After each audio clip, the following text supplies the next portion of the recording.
get your head on work.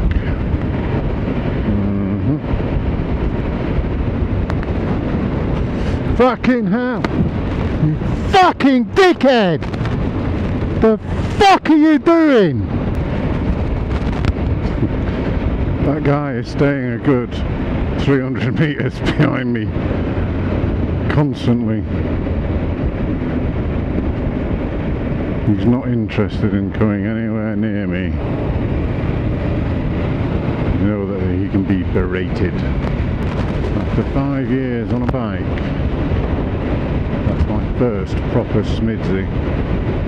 I wasn't expecting him to come out at all. I mean, he was stuck about 10 to 15 yards away from the junction, and I'd been there for a little bit, and his wheels started moving, and I just thought that he was moving up to the line.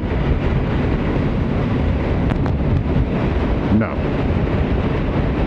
he was just coming straight fucking out. I was like, well, what the fuck?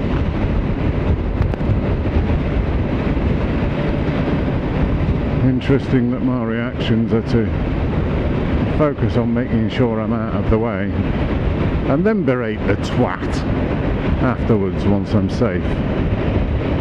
I was desperately searching for my horn as well, and I missed it.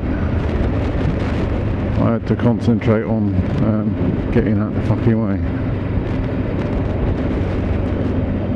Never mind.